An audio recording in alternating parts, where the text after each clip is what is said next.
Guys, welcome to the Pure Progress Lifestyle, where the only thing that matters is progress.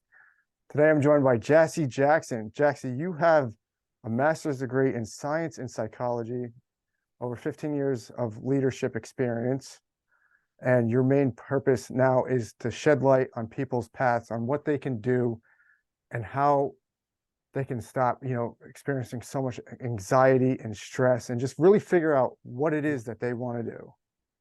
Yep, Thanks for coming absolutely. on, man. Thank you. Thank you. So what gets you started in psychology? Like, I know for myself, it's just something that lurks, but I always like to hear other people's how they, discover psychology. Yeah, that's a great question because for a long time I resisted that path. I felt like it was too easy because I was really interested in other people's behaviors and kind of the why, like why people Mm. did things, why people chose certain paths, why we get depressed, and all that good stuff. And so for a long time, I was resisting it. And I was an art history major and a music major and all these other majors. And I finally started listening to myself and started really going in and figuring out like, no, this is truly what I love. I love empowering others with that knowledge and really kind of understanding how we operate. Hmm. Yeah. So at what point were you like, I just graduated high school. Let me go into college and really just get this going. Like, I know I'm Yeah. trying to figure out where people makes tick, but like, I mean that requires like a certain degree of commitment to get a master's in psychology. Yeah. It took me a really long time to complete my bachelor's on its own because I kept switching my major. I just was listening to everyone else's opinion and what I thought Mm. I should be in this world and how I should show up. And when I finally started listening to myself, I think I was like 25, 26 years old. And I Hmm. didn't finish my bachelor's until I was 30. Hmm. And at that point, I was already really much ingrained in the corporate world. I was really successful in climbing that corporate ladder.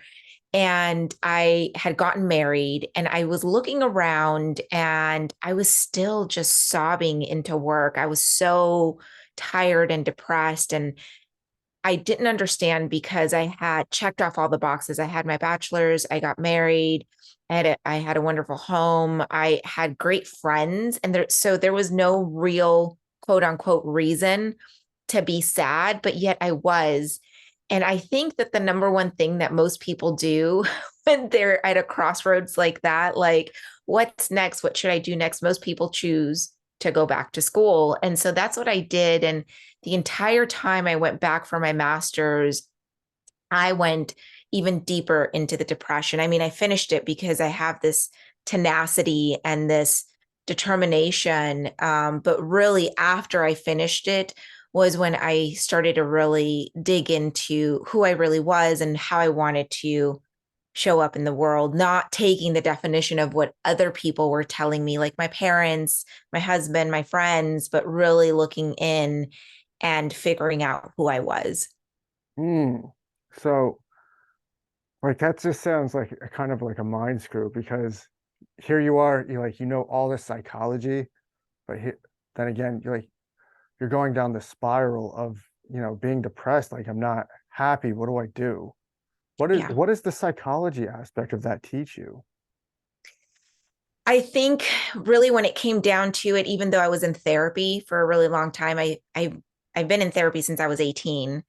Um, and I was really kind of digging into like what the psychology of all this was. The answer really was like, you're just not listening to your inner self. You're taking things at face value and really listening to what society has to say. So there was like this dissonance, if you will, of this is everything you should be doing, and so let's check all those boxes off. But really what was missing is this kind of mystical kind of part of myself, which that's kind of where the Reiki and the shamanic practices came in. Which is great that I have all the psychology background because I understand how we operate in Hmm. the world and what society expects of us. And I even experienced a lot of that, a lot of the pain and suffering. But really what came back is I wasn't honoring myself. And part of that was also I didn't understand boundaries the way that I understand them today. And so I was really letting others dictate my every decision in life. Mm. Mm. So almost like you were just ignoring your conscience, like what it's telling you, and then Mhm. just going like I don't necessarily like that term going with the flow, but like letting other people decide for you, not having a voice in your own life. Yeah, it's like, oh, this is what everyone thinks I should be doing, or the right thing to do based on whoever's definition is what the right thing to do is, right? I wasn't really honoring what my needs were. Mm. So at what point were you like, all right, this can't just work anymore. I can't do this anymore. At what Yeah. point did you discover like, all right, the conscience is here. I'm listening to it. I'm putting the foot down. I'm taking my life back. Yeah, there really isn't like one big aha moment or one big event that was like, nope, this is no longer going to happen. It kind of all happened gradually, Hmm. but I will say I think that the major thing that happened was I had a nervous breakdown. And it was at an unexpected time, of course, and I needed to figure out a different way because I had been in therapy for so long and I was doing all of the things, and I just felt like, oh, I need to try something new. Hmm. And it happens that 2 weeks before that happened, somebody randomly came up to me in the office and decided to share their story with me. And they literally said, I don't know why I feel like I need to share this with you, but I think you'd be interested in this. And they shared their story of how they went to rehab. And in the rehab center, they had a Reiki person treat people with alcoholism as one of the treatments. And I'm just looking at this person like, I don't know about this. Like, that sounds really woo woo and Were not you in. like, I got a psychology master's here. What you're telling me just don't make no sense.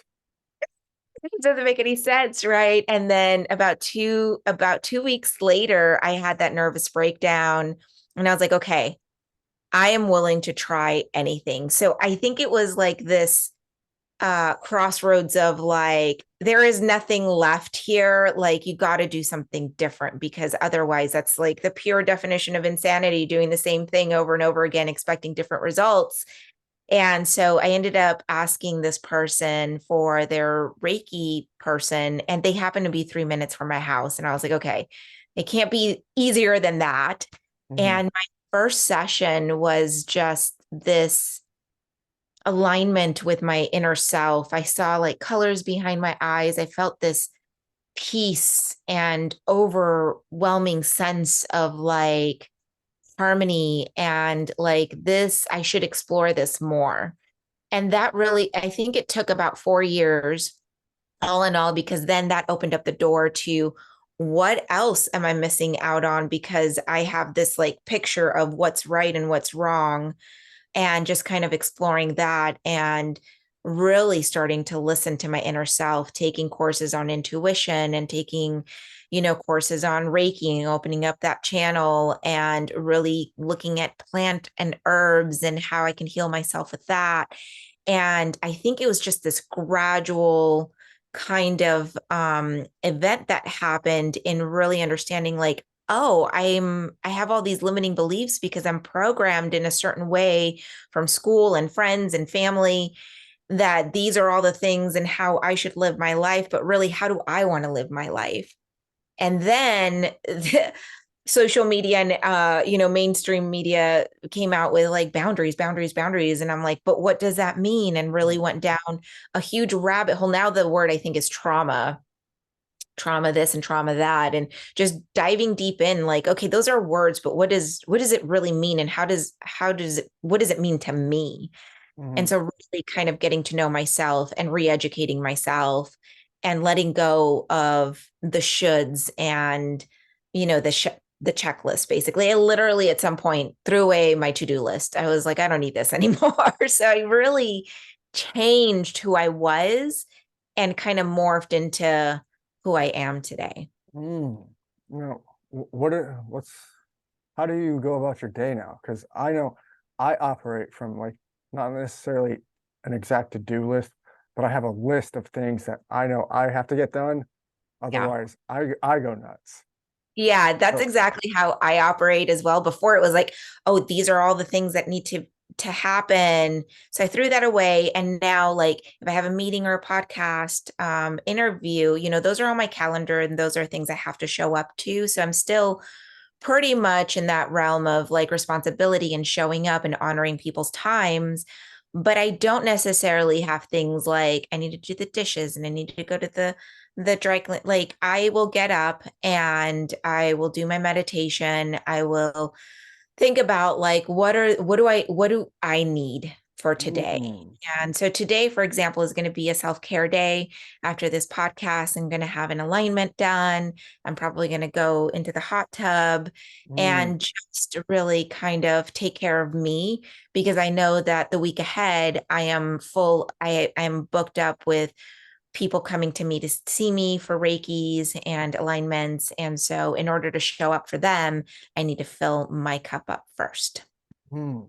So almost like you still have your things that need to get done to move you in, life and business and all that, but the little nuances of really means nothing, like the dishes, like, if you don't do the dishes, you're not a disciplined person. Yeah, Oh, I think, what's so funny about that? Like, I do love a clean home, but they'll get done like right. somehow, some way. Like, I will feel like the need to like just do them or whatever the case may be. They just don't sit there, right? Like I don't know, like those little nuances that I used to want to control. Mm, That was the thing about me. Like I needed to control everything and everyone some way somehow, and just letting go of that was really hard, I'm not going to lie, but it has really changed things and has changed my perspective in a way like everything will happen in divine timing, and if it doesn't happen then maybe it wasn't meant to be. mm, I like that. So at what point were you like, all right, I'm going to just do this full time? Like this is it. Like I enjoy helping people more than I ever did with being in the corporate world, all of this stuff. Just total being a Reiki. Yeah, I think that time still needs to come. I'm still in the corporate world. Okay. However, I'm not as intense as I used to be. And I think that I've changed my energy so much that there is so much space for the Reiki and the shamanic work that I do.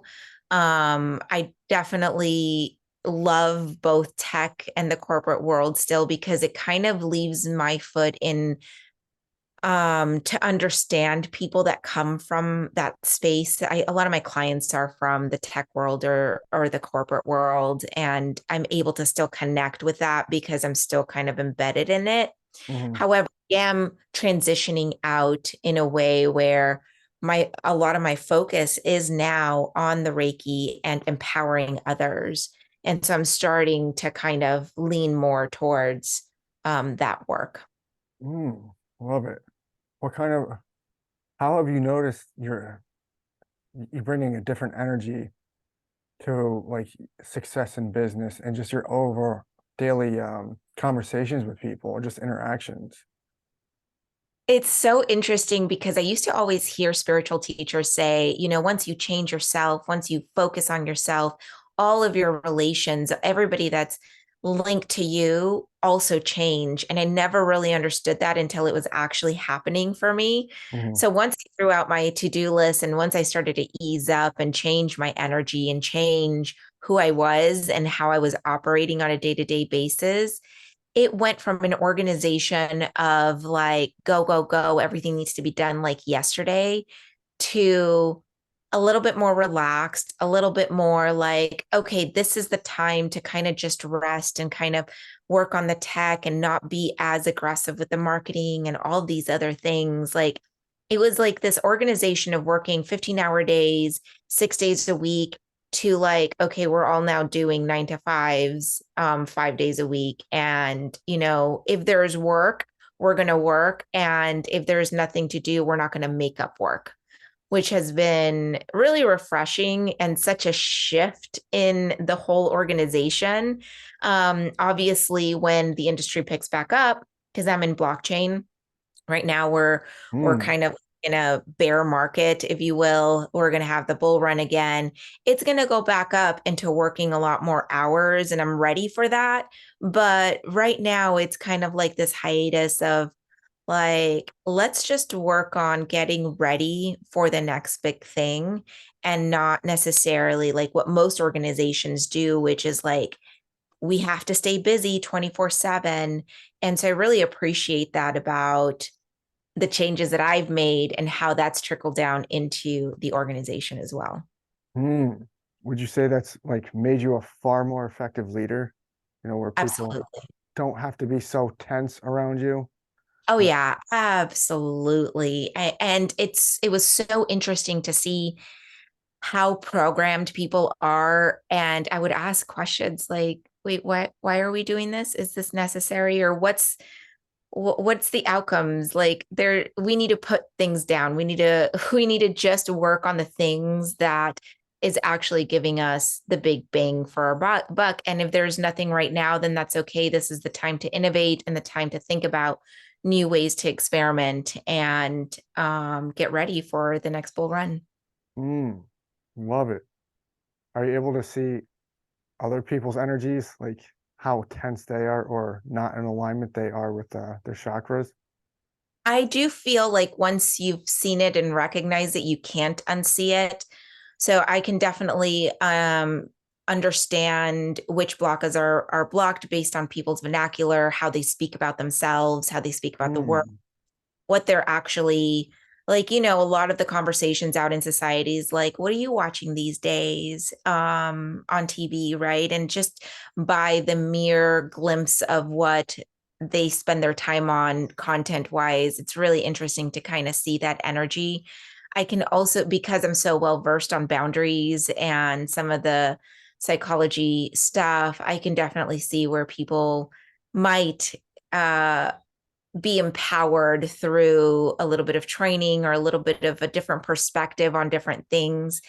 I never outright tell them because, unless they ask or they come to me specifically for an appointment, that's not my place. But I do find it really interesting when I'm out and about in the world, meeting new people or even existing friends and family, and kind of seeing where they're at. And I try to meet them where they're at.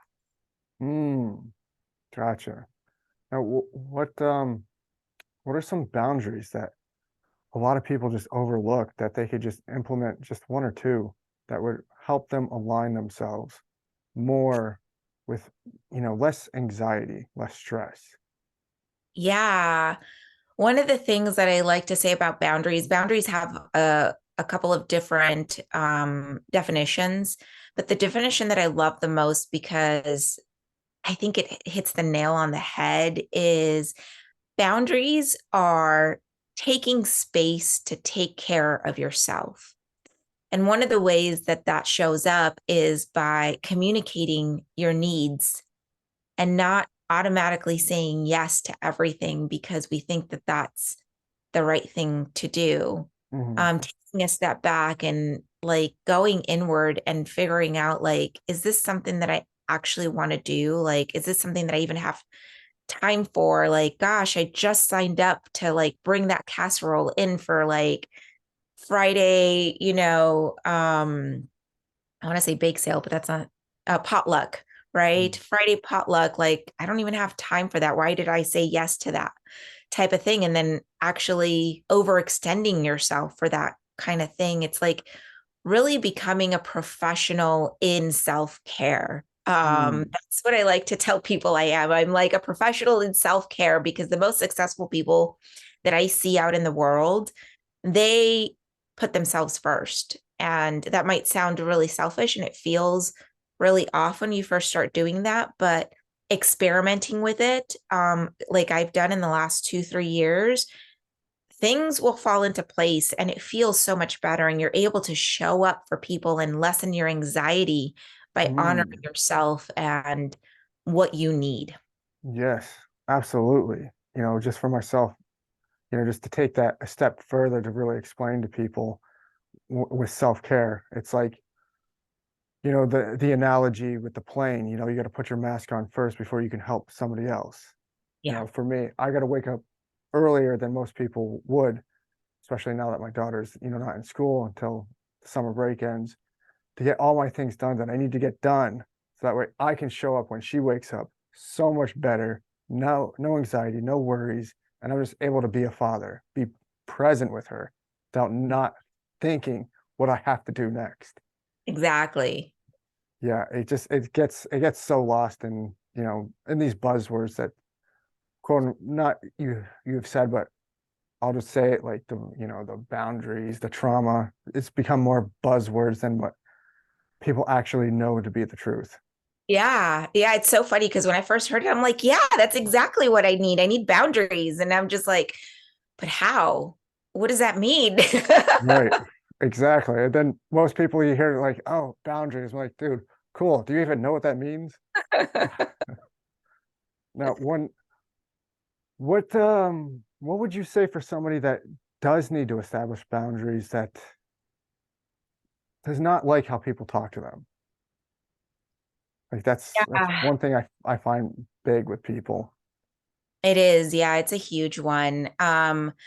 I think that the first thing is like recognizing it, right? Because I think that it really depends. Some people I see when I ask them about it, like, why didn't you speak up? They're either avoiding conflict or Mm, they feel like, oh, it's not nice, or it's the way they've been raised. Like that's the one thing I always hear, like, I've been raised to dot dot dot. yeah. And so I think a lot of that is unlearning some of that, if you're willing to, because some people are just so ingrained in that programming.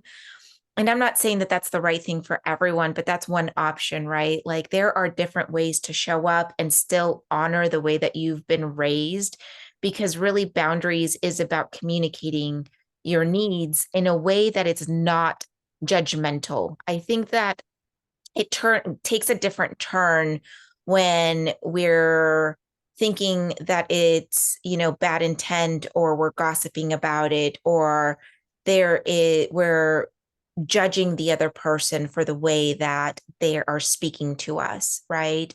But if we're just communicating the facts, like, I'll give you a very concrete example, actually. So, a few months ago, my husband had lost like 50 pounds and he was really trying to get me to eat healthier and eat the stuff that he was eating. And I wasn't about it. I was just like, I'm on my own thing. I need my chips and I need my carbs. Like, there's no way we're going to eat salad every single day. And one day I was like, I really want some blue corn chips. And he said something like, oh, no. I said, for Lent, I'm not really a practicing Catholic, but I still do the Lent thing because I want to detox or whatever. And so I said, for Lent, I want to really stop watching television. And that happens to be the way that we spend time together. We watch a Mm, show at night. And hmm. he said something like, oh, I wish you would give up, junk food. And that really hurt me in my soul. I think, like, what? Like, how dare you tell me how to eat, type of thing. But I didn't say anything. And normally I wouldn't have. And he went off to the store and he came back. And I said, I said, I appreciate that you want me to be healthier. and all of these things. But the truth is that that's not up to you. This is my body. And this is the way that I want to operate in the world right now. And I am going to give up television because that is something that I feel called to do. And I am going to continue to eat the way that I want to eat. And that kind of just like stopped him in his track and was like, I apologize for telling you how to, treat yourself and how and what to eat. Like that won't ever happen again. And it hasn't happened since. But I felt really proud of myself for explaining to him what my needs were and actually setting that boundary. And it's so funny because after I stopped watching television, I did for 50 days actually. And afterwards, I was like, okay, like I'm ready to now eat healthier and, Mm, do mm, something different with the way that I eat. And it didn't come from him, it came from me because of the way that I felt once I detoxed the type of content that I was seeing via television and social, because I gave up both because it didn't make sense to give up one and not the other. So right. I gave up both for 50 days and it really changed my perspective on a lot of things. What do you think or how much do you think it had an impact on you that he just stopped pressuring you to do that and he just, like, hey, if you want to do it, fine. If not, okay. His attitude towards that had an effect on you. I think it was huge because it really was my decision. It felt like it was my decision, even though it was his desire. Right. Um, it just like somebody telling me what to do just does not land well. Yeah. As with So, anybody. right. And so I don't know, like it just opened it up for me. And just watching him in the way that he stopped drinking, he stopped, eating whole lot of carbs. He just ate healthier. And it made it easier for me to transition as well. Like I did it little by little, and then eventually we were just kind of eating the same stuff. And so I think having him already be that example, I think had it been the other way around, it would have been a little bit harder. Um, because he's the main cook in the house, and we were still eating a lot of rice last year and a lot of bread with our meals, and he cut all of that out, and I would still make myself rice or whatever, or pasta or whatever the case may be. And then eventually it just weaned off of it. Mm, mm. I'm glad you guys' energies aligned in that way.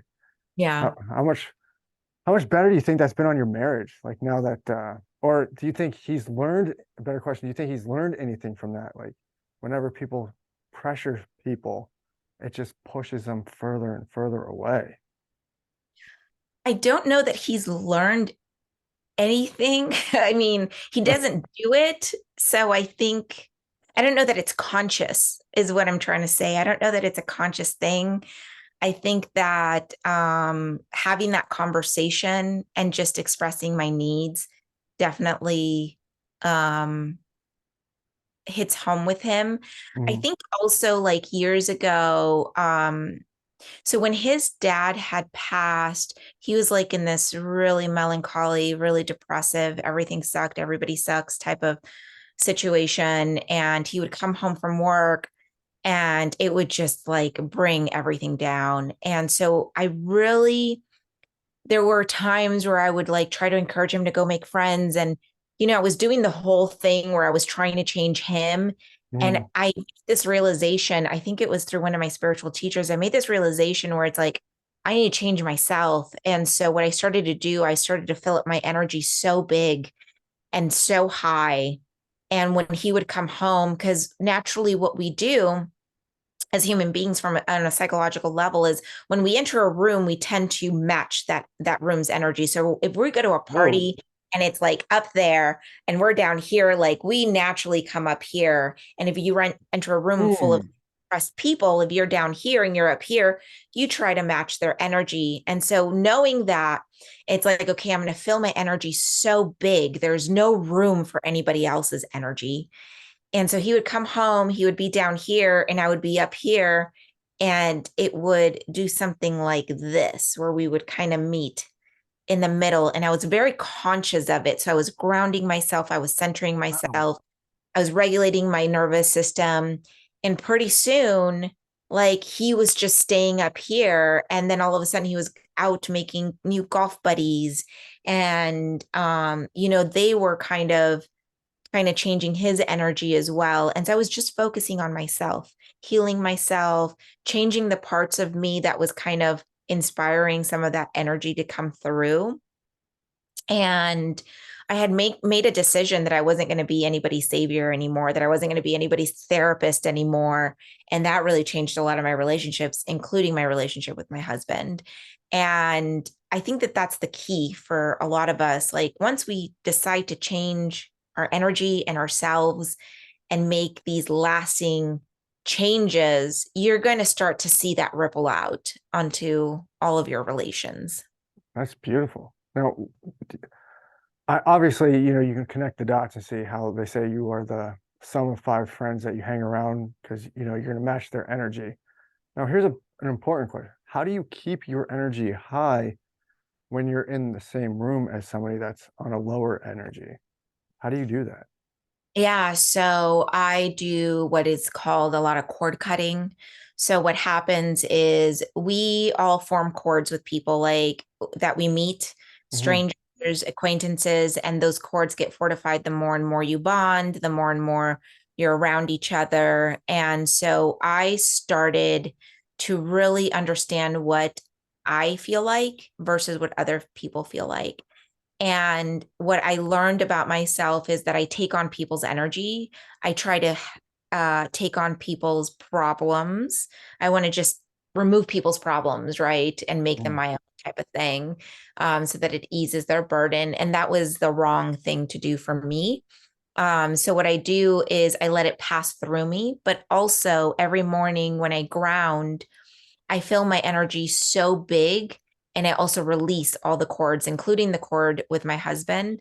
So I just imagine these cords going out into the world, my parents, my siblings, my friends, my family, my husband, and I just cut the cords every single day.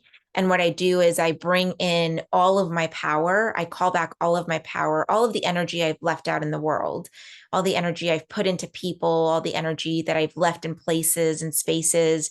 I call it back home to me.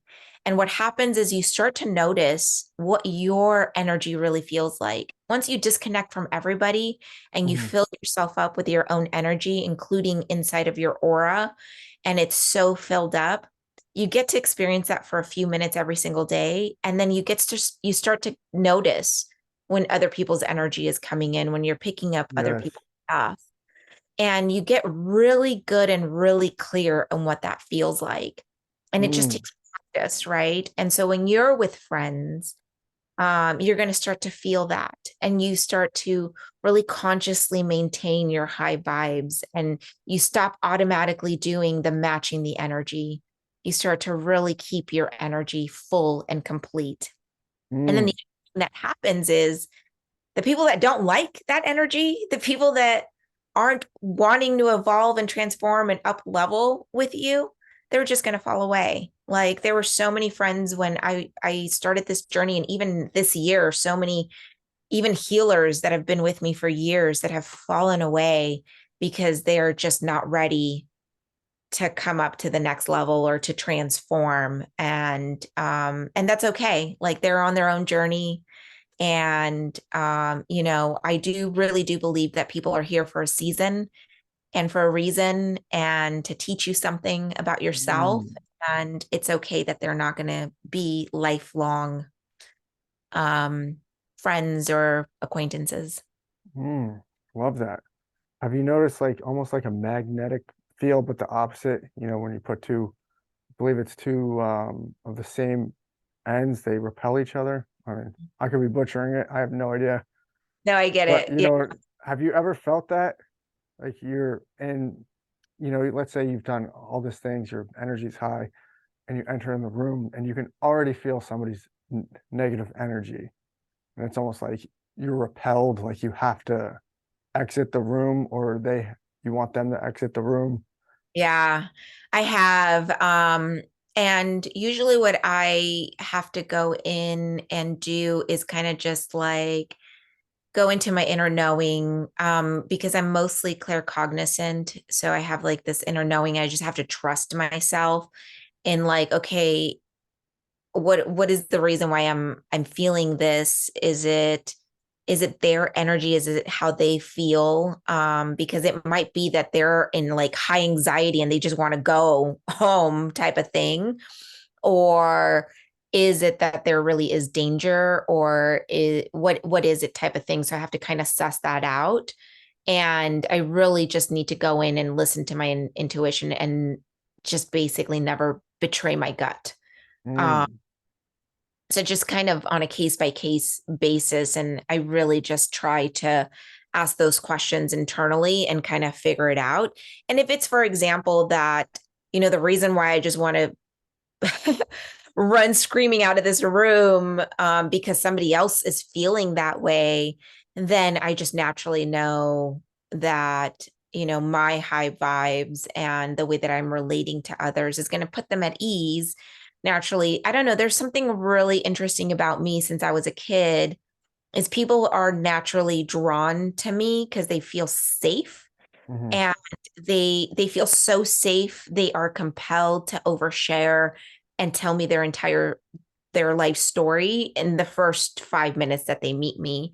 And so just knowing that about myself and that I'm grounded and that I am a safe space for people, I know that that energy is going to shift, sooner or later, sooner rather than later. But I have been in situations where it's like, oh, this person doesn't have like the greatest intention and they're just like living in this like self-deprecation, wanting to harm other people type of thing. And that's when I really just I know that I'm not going to make a difference there.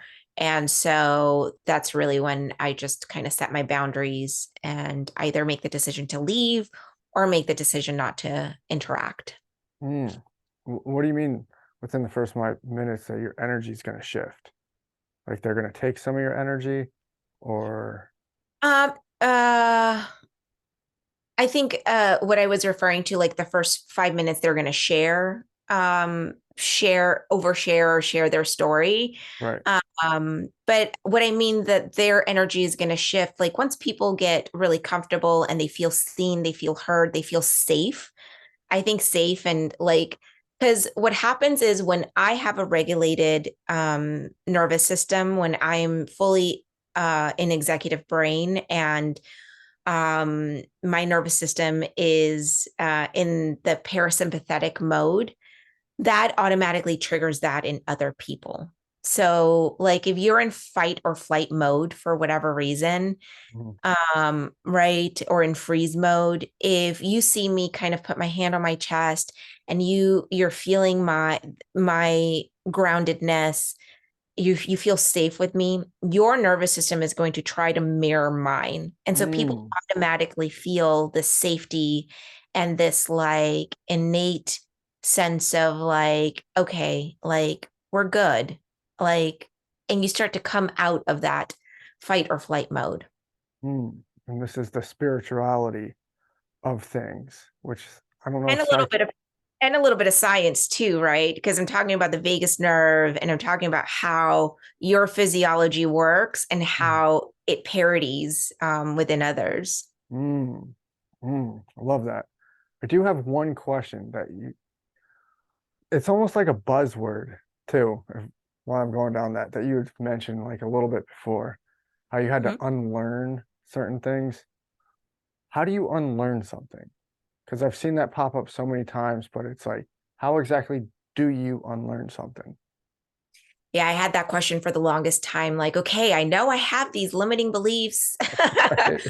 Where do I start? Right. And I think that as soon as I started asking that question, random memories started coming up. And it's like, oh, that's a thing. Like maybe that's where I get my shyness from.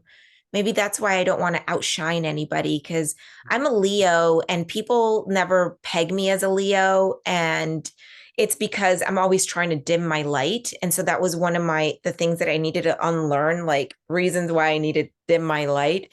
And so I feel like as soon as you start asking that question, you'll start getting these like glimpses of memories and things like, oh, is that a thing?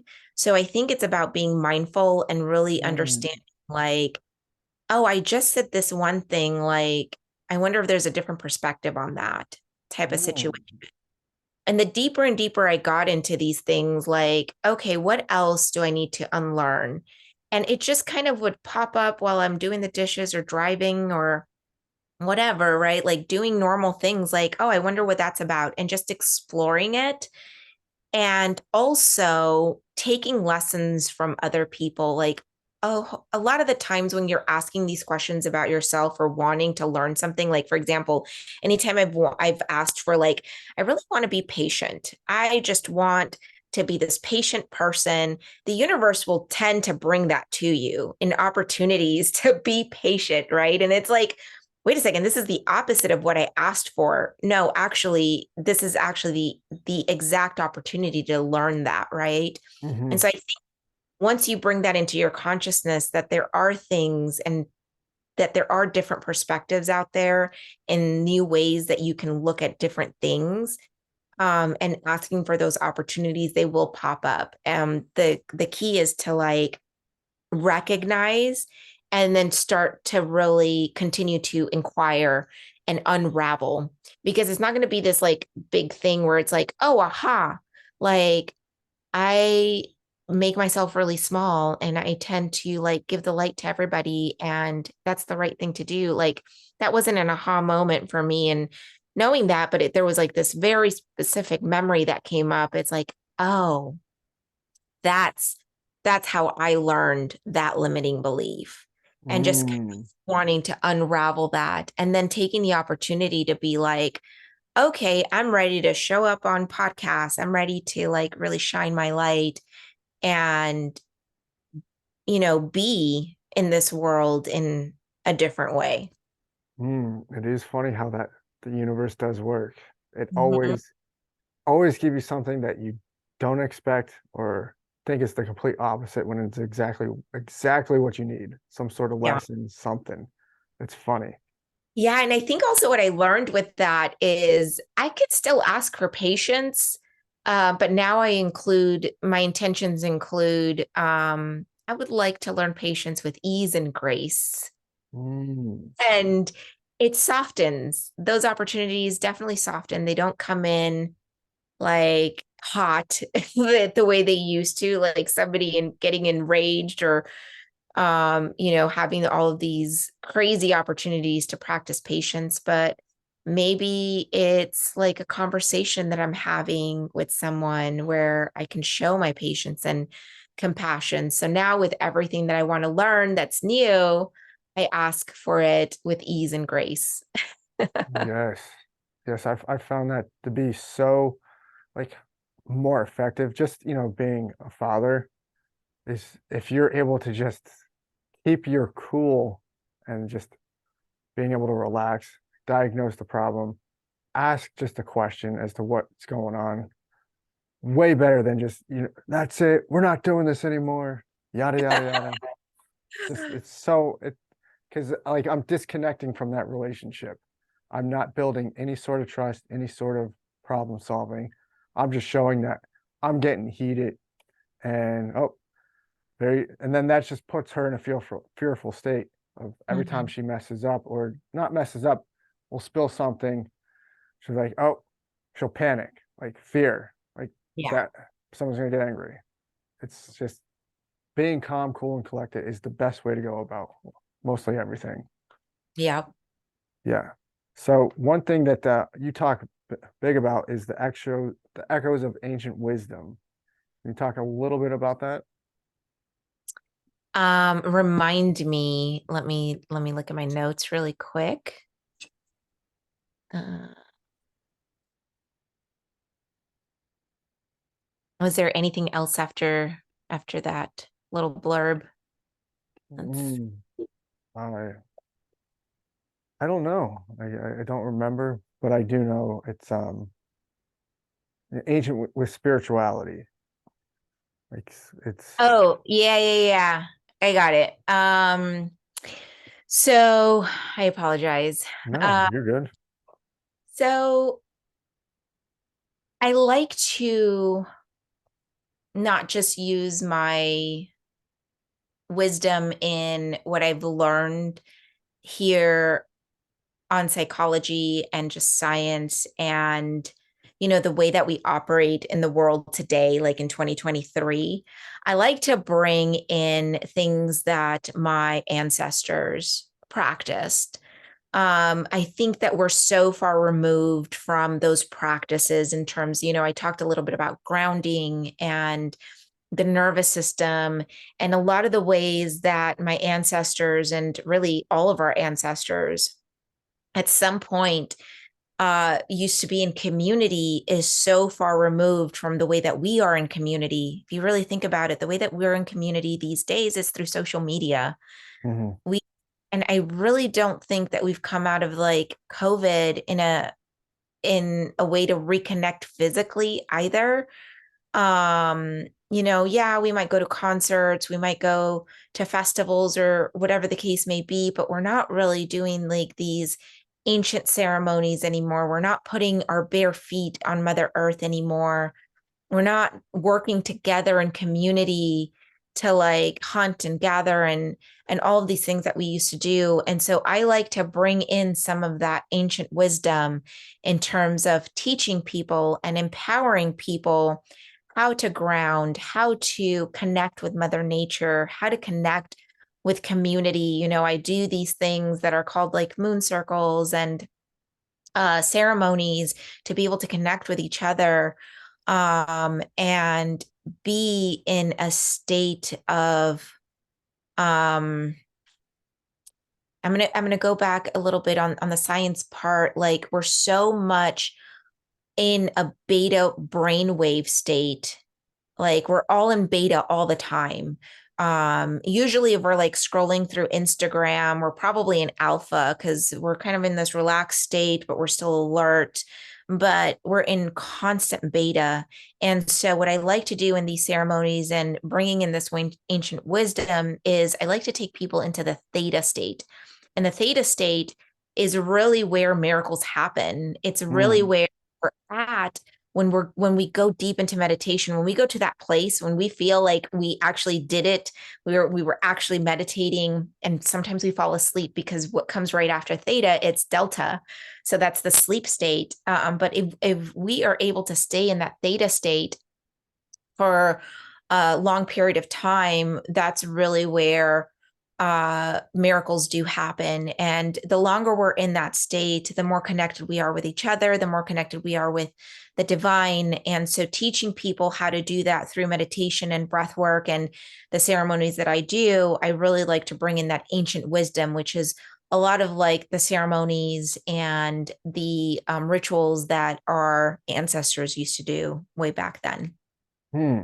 And this works for people that are just at home and they're super stressed out.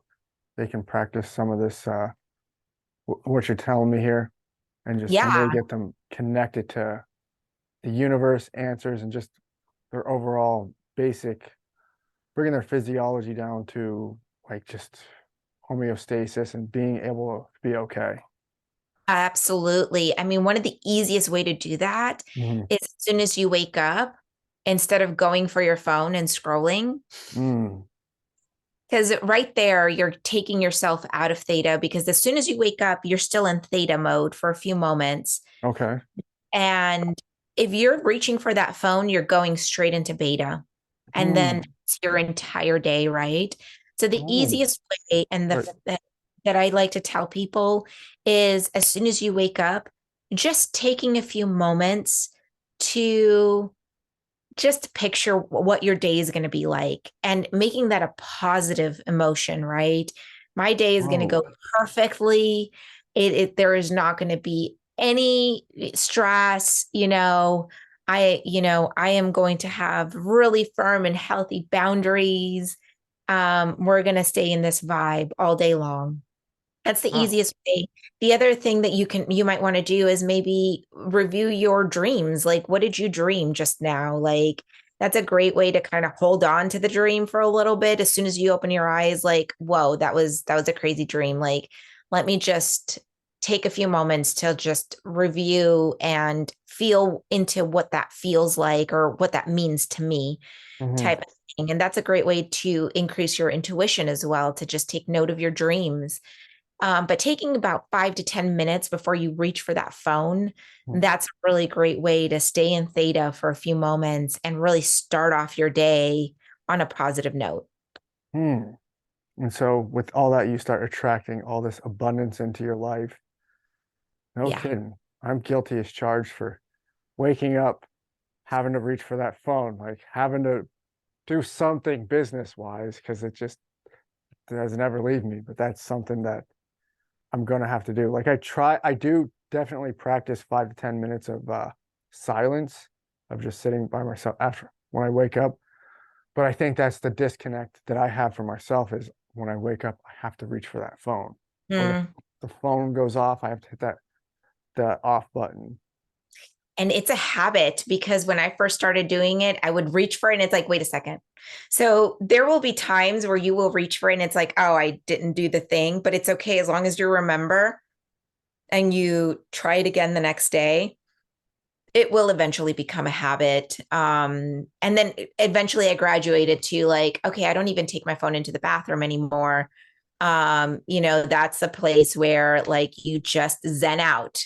Um, Hmm. like having these moments of like being cognizant of when you're on your phone all the time. And it's like, okay, this is an activity that I can, leave my phone and then come back to it. And gradually I started to see myself like being on the phone less and less. And everything just kind of works out. Like I will see the message when I see the message. What's the difference between seeing it now and maybe 20 minutes from now? Like if it's a real if it's a real emergency, somebody's going to pick up the phone and call me, Right. type of situation. So just easing my nervous system into and my brain into like it's okay. Like it's okay to take this time for myself. It's okay to be in absolute silence for 5-10 minutes before I resume my day. Now, does if you set your alarm for on your phone, does turning that off throw you out of theta state? Not necessarily. I think if you let it go for a very long time, I'm used to just like switching it off right away. I've gotten so good at it that I now wake up probably a minute or two before my alarm goes off. Oh, I love that. So I just turn it off really quick and just kind of lay there to review my dream, is what I do these days. Before I would go to bed with like the affirmation or the thing that I wanted to wake up to, like I am Hmm. abundant. I am you know, I am. That was one that I used to always do. I am abundant, I am free, I am happy, I am stress free. And so I would go to bed with that. And then when I would wake up, those were the words that I was waking up to. So it was really interesting to You kind of said see. you used to. You don't do that anymore?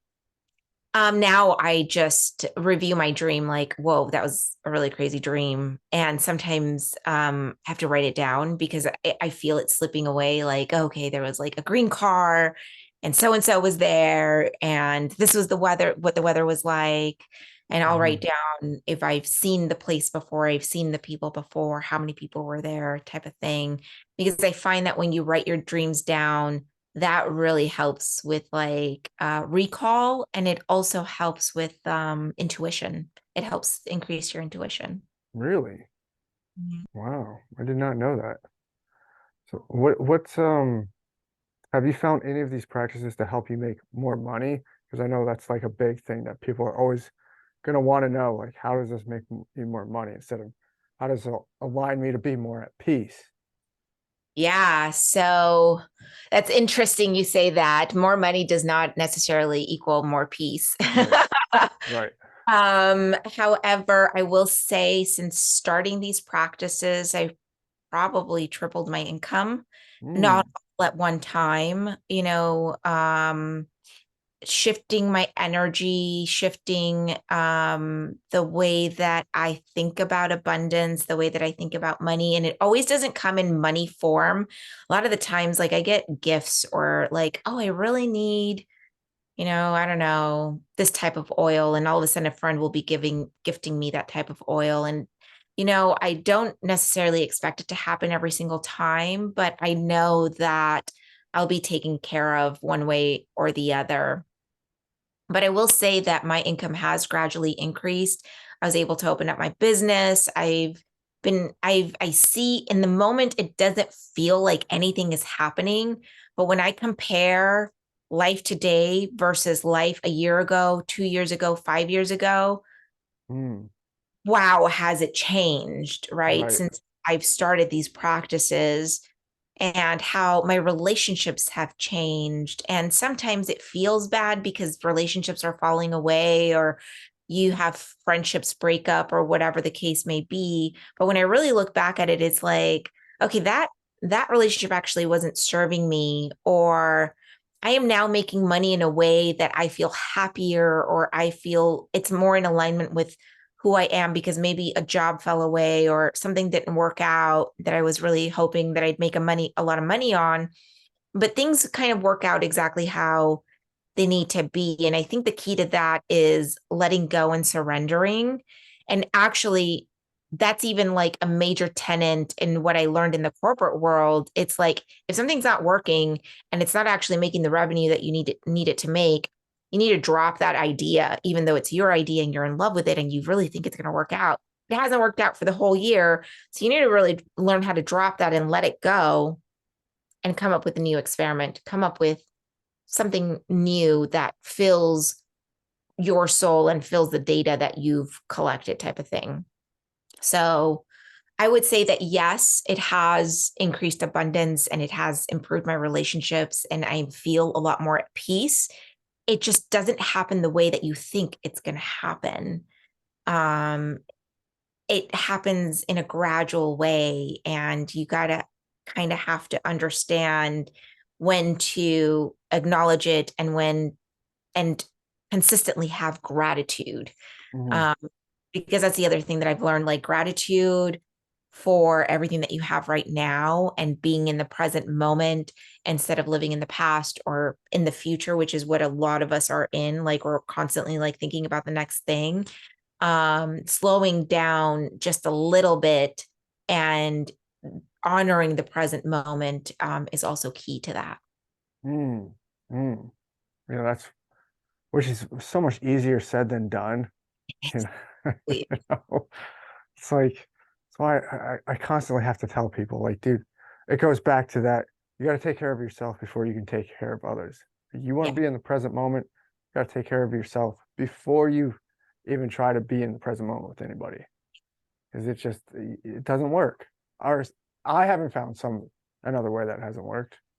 Right. Yeah. And I heard something the other day that really resonated with me, which is like, in order to make lasting change, you actually have to change who you are. Mm, Really struck a chord with me because I was like, yeah, because I'm a completely different person than I was 5 years ago. That is so true. And a lot of people aren't ready to change who they are. I knew all these things about psychology, like you mentioned before, but yet I was still depressed, right? Because I was doing the same thing over and over and over again and not really making a lasting change. It wasn't until I was like, okay, I am now ready to learn Reiki. I am now ready to try new things and experiment with new modalities. Like everybody goes to the meditation thing first, but maybe meditation is not your thing. Maybe it's Reiki, maybe it's Qigong, maybe it's breath work, maybe it's yoga, maybe it's not yoga. I know yoga, I really wanted to be into yoga. I really wanted to be a yoga person, mhm, not a yoga person at all. But then I learned Qigong and I was like, Qigong is my thing. Right. So I always encourage people to try different things because all of these things that I'm talking about does bring you back to the present moment. Right. But you can't expect to like get up, go to work, come home, have dinner, watch TV, get up and do the whole same thing over and over and over again, and then expect that coming back into the present moment is just going to magically happen one day. You got to try new things and different things in order to like figure out what really speaks to your soul so that you're Mm, able to then be in that present moment. mm, mm. I love that. And that's basically what entrepreneurship is in a nutshell. It's all the Yes, things you talked about. There's no one way fits all. It's always you're gonna it's not gonna show up how you like it. If something's not working, you got to learn to be able to cut it, go, move on to something new that does work, that works. You got to learn aspects of that, and you got to learn to show up for yourself. So it's a whole bunch of stuff in a nutshell. You it have to, is. and it's just that's what makes the journey so fascinating with it It is is part of our evolution and also an opportunity to learn new skills. all the time, all the time. And one of the things that you just hit um, big time with is everybody, I see so many people like get so frustrated after 1 year. Just, I don't want to do this anymore. Like it's not working and all. I was like, dude, if you look back where you were a year ago from where you are now, you're going to see that you are a million times better than you were. Like you've learned so much insight, so much more. Yeah, 100%. Yeah. And so there's one big thing that I do want to ask you here is how can people align their energies for their career calling? Because a lot of people don't know what their career is and they're stuck. And I feel like you can help them with that. Yeah, so there's a few different things that methods that I use for that. So I tend to try to look at their current path and how they got there. Hmm. Um, I really hone in on their skills. So a lot of people don't even take stock of what their skills are and what they're really good at. Maybe no one told them, maybe they don't recognize it. A lot of the times, we need to increase their self-worth and their self-esteem and just recognize, who they really are. And so I look at their astrology charts. I look at their life path number. I look at their human design. And those are all like guidelines. Like, okay, this is somewhat of who you are and what you're made of. Like, now let's look at the practical side of things and see what do you love to do? And so I try to break up things in four categories like what skills do you have and love? What skills do you have and don't love? For example, like I used to be a waitress way back then. I was really good at it. I was really great at customer service. Don't love the service. Hmm. Restaurant business, right? So that's definitely on that list. What skills don't you have and want, and what skills don't you have and don't want? And obviously, the ones that we're going to look at is the skills that you have and love, and the skills that you don't have and want. And then we formulate some experiments around like, are there classes, are there free things out there that you can kind of try and practice and learn some of the skills that you don't have and want and see if that really is what you want. And then we take a look at career paths. We take a look at different networks that you can join. And it's all around experimenting with the different things. So I have this woman who went on this journey with me, and she quit her job.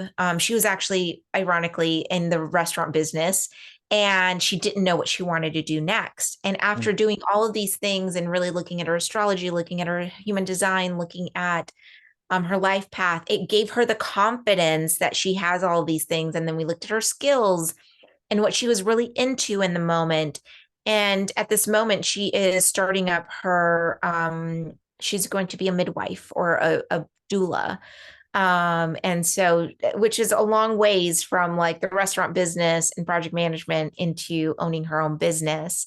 And so it was a really beautiful transformation that I saw within her, and seeing her taking the classes and really affirming that that's what she wanted to do. But she didn't get there right off the bat. Like she Hmm. tried different things. Like she thought she wanted to be an author or an inventor of some sort. And then she started meeting people all of a sudden. that kind of guided her on the path. So just like I was talking about the limiting beliefs, where you, once that comes into your consciousness and you're asking these questions, opportunities will pop up. And so it's really about like experimenting and doing the work little by little and figuring out what is it that brings me that passion. Now, what I find is a lot of people are hung up on the money and they're hung up on making that living, right? And so for me, the way that, and I was one of those people, the way that I handled that is like, I really love the corporate world and things are really good right now. How can I incorporate my passion? And so what I ended up doing was I stayed in the corporate world, but made my energy so big and made so many shifts that now I'm able to fit the Reiki and empowering and things like that. And now things are shifting and I'm meeting new people that is allowing me to shift into that realm a little bit deeper. But it's not about quitting your job and following this new path. It's about making that transition in a way that you're still earning a living and participating in society, but also bringing in your passion and following that new path. Mm, mm. Is there any like clear signs and symptoms that people are experiencing that they're just totally not in line with what they want to do? I mean, they may Yeah. think that they are where they want to be, but they're not. Yeah. If you're waking up every day in stress and panic and anxiety, if things aren't going smoothly at work, you're arguing with everyone, feeling super misunderstood, things just aren't easy. Not to say that life should be easy. There's definitely stuff that's going to come up, but if it's a pattern that is over and over and over again, I think it's time to look at different avenues, different paths. Um, Obviously there might be this thing where maybe it's you got to go see a talk therapist, or maybe you got to take care of your mental health type of situation. A lot of the times it's changing that perspective as well. But there are different ways to be able to tell like this isn't the path. I know for me, a really long time ago, back in my early 20s, I left California and I went to Colorado, and I Mm. thought that that was like the thing for me. And there were so many signs looking back that basically I got into a car accident 3 times in 2 weeks. Wow. Um, let's see, I had 3 jobs and things just weren't like, I felt super misunderstood. I was always getting written up, and I'm not that type of person either. Like, there were so many signs. Like I was getting in trouble. I was getting pulled over a lot. It just, I felt like I needed to come back to California. And that's exactly what happened. And then once I got back, like things just started to fall into place. Like I found a job where I was at for 12 years. And that's how I climbed the corporate ladder, and I went back to school, and things just became easier. Not to say that I didn't experience pain or, loss of relationships and like normal life things. But the things that happened to me in Colorado, where it was like just so crystal clear that, things like that just don't happen. And looking back, it's like, oh, I wish I would have listened to kind of like my gut and my intuition, that I needed to just come back. But I was trying to make it work. And I really loved the people there, and I loved the city, and I felt so free there. But it just wasn't for me. Mm. Mm. So how do people start listening to their conscience? Because it's there, but it's something like, and it's once you learn the practice, I'm sure you already know, it's you get a voice on everything.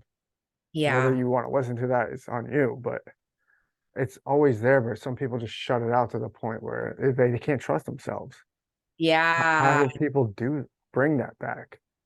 That's a huge one, because I'm still looking for ways to continue to build my trust with myself. But that's the key, to build trust with yourself. Things like if you say you're going to go to bed at 10, you go to bed at 10, Mm, right? Because once you start betraying yourself, like how can you trust yourself? If you say you're going to stop eating carbs, you stop eating carbs. Right? Like you don't make those allowances for yourself. You stay true to yourself. The other thing that I like to teach people is we live in our heads. Like there's this voice in our heads. We're constantly talking to ourselves. So what I like to tell people is so whenever you have a thought like, how do I know that this is the right thing for me? Or how do I know I'm making the right choice? You bring those thoughts down into your body, Mm, right below your rib cage or near your belly button, and you start to feel out, what does it feel like there? And you can start to ask yes or no questions. And you can start to feel into like what that feels like for you. Um, it's hard for me to describe, but I used to do it with like little things when I started my journey out. Like, okay, if my husband asks, um, do you want chicken or steak for dinner type of thing, right? Like, okay, like let me bring that down and like figure out what my body feel like is saying to me. mhm, Sometimes I would even use muscle testing in a way. So muscle testing is when you kind of stand up and you ask yes or no questions and you ask a yes or no question that you know the answer to. So for example, I'll ask, is my hair black? And I see which way my body is swaying. That's a yes. Am I 7 feet tall? We know that that's a no. And so we see what way that body is swaying. And then you ask the question that you want to ask and you see what your body is telling you. And mm, so then you start to really piece together, like the longer you do that, if you do that every single day, you start to feel into like, oh, this is what that feels like. Yes, feels like this. No, feels this way, just naturally. And so then you're able to do it on the spot, like, okay, someone just asked me, can you help me move? I just feel into myself and it's like, well, that doesn't align for me right now, but here is what I can do for you, right? Type mhm, of thing. So the more and more you practice, the better and better you get. Now, I will do a little bit of a PSA here and say it's going to be frustrating at the beginning, but the point is to experiment and to continue it until you kind of feel yourself into it. And it also starts to evolve. Like a lot of my gifts started opening up a little bit more the more and more I was like consulting with my inner self, consulting with mm, the me inside instead of my mind. mm. So whenever like a thought would come, or like your intuition would come, you're like, all right, this is me. And so you would just ask yourself questions, just let it travel down. Yes. Oh, Yes. Let it come down. Like it feels really weird at first. It's like, oh, like I didn't know my stomach had anything to say about this. right. But that's if science, that's where most of your thoughts generate. From what I know, from my own understanding, is you really get that thought in your stomach, and then it travels to the mind or something like Yeah. that. Gotcha. Yeah. That's like healthy gut is so important. Mm, mm. So just before we wrap it up, is there still any things that like even though you're aligned with your purpose and you feel like you've overcome a lot, do you still have days where you don't want to do something but you know you have to do it? Absolutely. Just the other day, my husband really wanted to go golfing, and I did not want to go golfing. Yeah. But it was our time to like be together, and he wanted to be a part of a tournament that required the wives. So I went and I made some really great friends. And, it was a great time out on the course, right? There are days when I have to sit down and write, or days where I have to, do my finances for my business. Like, God, I hate those days, but, you still have to do them. So, but I feel like I no longer procrastinate as much because I've dealt with a lot of the things that were allowing me to procrastinate.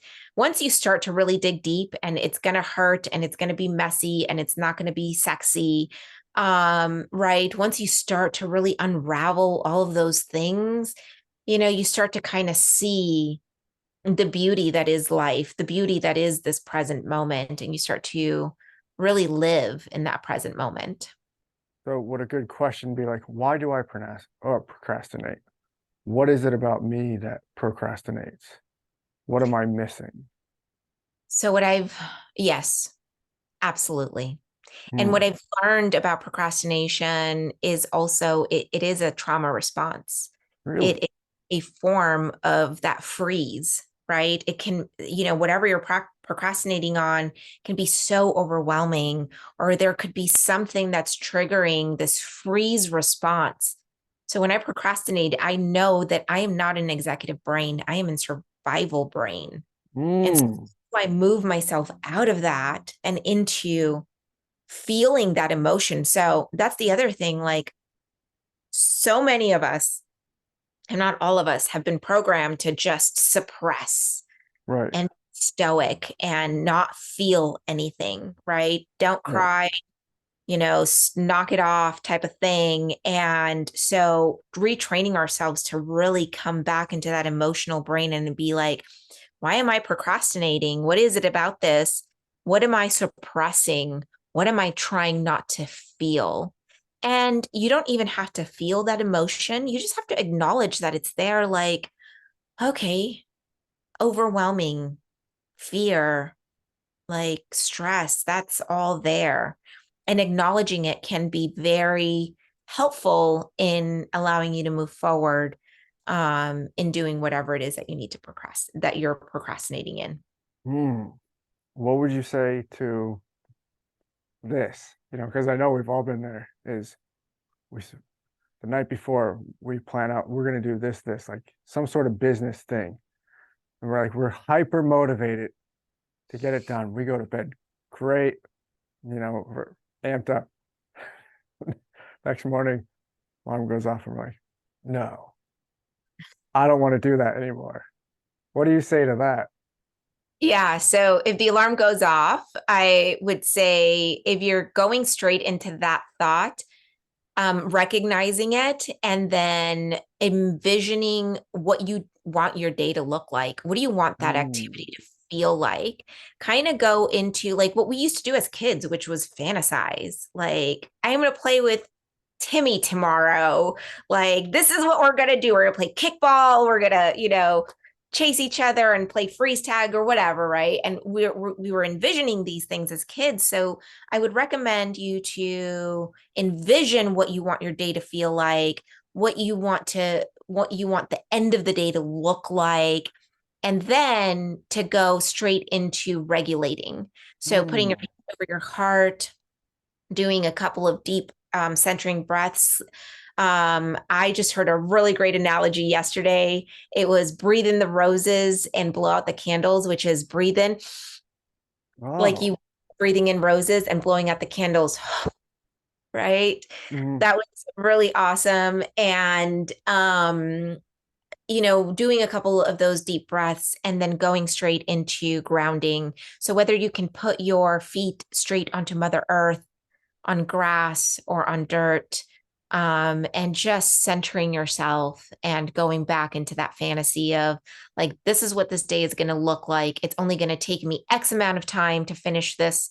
And then I can move on with my day and enjoy, the glass of wine or whatever, time with my child or whatever the case may be. And so instead of going into that like dreadedness of what that task is going to feel like. mm, mm. That's beautiful because there's one thing that I feel like all people that start out on any business adventure that they're going to have to learn is those days are going to be more than not.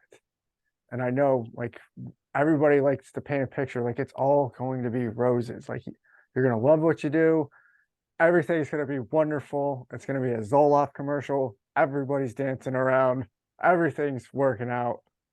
But it's like, no, so many times you go to bed, you're motivated to do a task, but then you wake up and you're like, oh no, no. Yeah. The reality kicks in. You're like, yeah, it's going to require your time. It's going to require effort, and you got to do it. I mean, the other thing to do also, which I do often, is like if I'm super motivated to do the task right now, I just knock it out right Oh, there I and then. like that. Because to schedule it and knowing that I might feel a different way. But it's like, no, I'm going to do it right now because I feel super motivated. And that way it's off my list and I could do whatever I want tomorrow. Wow, that's beautiful. You've just freed up more time Yeah. to actually spend more for self-care, which is, getting a little bit of relaxation, just, not giving your mind something to do is self-care sometimes. Yep. Exactly. I'm doing it. Well, I'm taking notes as we've done this. I love it. Awesome. Jassy, where can people find you at? Yeah, so you can find me on Instagram, Crystaluna Vortex, or you can go to my website, www.krista-luna.com. Nice. What's next for you? Yeah, so I'm doing a 10-week Master Your Boundaries class starting September Ooh. 7th, every Thursday from 4 p.m. Pacific time. It is 10 weeks because I could definitely do it in 2 weeks. However, it takes time to change. Mhm. And the course is really made to understand our individual boundaries, to understand how to maintain them, to understand what they are, how to create them. And also it gives you a sense of community. I have a ton of exercises and different modalities to try out and experiment with. And the workshop is really infused with this certain frequency that will allow you to open up and start receiving and start to really stand in your power. I'm really excited to give this. You can find it on the website under bookings or book now, and it's called Master Your Boundaries. We're going to be meeting every single Thursday for 10 weeks. And the reason why I started this in September is because the class will end November 9th, which is just in time for the holidays. So Mm.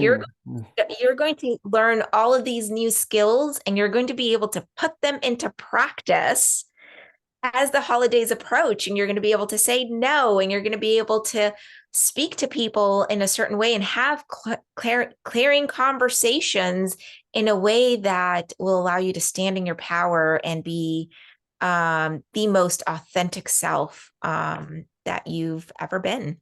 Oh, that's beautiful. You also got a podcast, if I'm not mistaken. I do, yes. Oh, So I have a podcast called Beyond Meditation Podcast. I have a co-host on that one, Anna Dow, and together we interview different people from different paths, different modalities, a lot of healers. I also have a new podcast called Sacred Arts channel on YouTube where I do everything from the sacred to the practical. So, for example, the latest one that's out there, I interviewed a sex coach and we talk oh, about nice. sacredness of self-pleasure and desire. And she has a lot of really amazing insights.